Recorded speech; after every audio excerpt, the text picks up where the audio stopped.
এক সময়ের কথা, একটি গভীর বনে এক বাঘ বাস করত। সে ছিল খুবই হিংস্র ও শক্তিশালী। বনের ছোট ছোট প্রাণীরা তাকে ভয় পেত। বাঘ যখনই ক্ষুধার্ত হতো, তখনই যে কোনো দুর্বল প্রাণীকে ধরে খেয়ে ফেলত।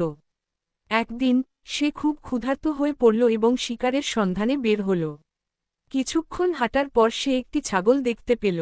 ছাগলটি ছিল ছোট কিন্তু খুবই চতুর। বাঘ গর্জন করে, এই ছাগল, তুমি কোথায় যাচ্ছ? ছাগল ভয় না পেয়ে, আমি আমার পরিবারের জন্য খাবার খুঁজতে যাচ্ছি, হে মহারাজ।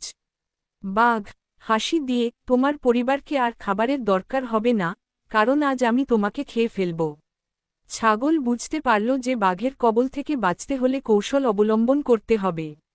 সে দ্রুত একটি বুদ্ধি আঁটল। ছাগল ভয় না দেখিয়ে, হে মহারাজ, আমাকে খাওয়ার আগে একটা কথা শুনুন। আমি এই বনে এক গোপন ধন সম্পর্কে জানি। যদি আপনি আমাকে ছেড়ে দেন, তবে আমি আপনাকে সেই ধনের সন্ধান দিতে পারি। বাঘ উৎসুক হয়ে, কি গোপন ধন, কোথায় সেটা? ছাগল সেটা এই পাহাড়ের ওপারে আছে, তবে একা গেলে আপনি বিপদে পড়তে পারেন। আমি আপনাকে পথ দেখিয়ে নিয়ে যেতে পারি। বাঘ ধনের লোভে পড়ে গেল এবং ছাগলের কথায় বিশ্বাস করল। তারা দুজন পাহাড়ের দিকে রওনা দিল। ছাগল তাকে এমন এক পাহাড়ের কাছে নিয়ে গেল, যেখানে অনেক বড় গর্ত ছিল।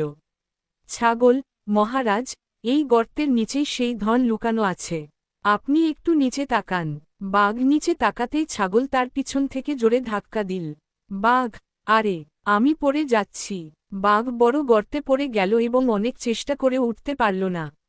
ছাগল দ্রুত সেখান থেকে পালিয়ে গেল এবং নিরাপদে তার পরিবারের কাছে ফিরে গেল।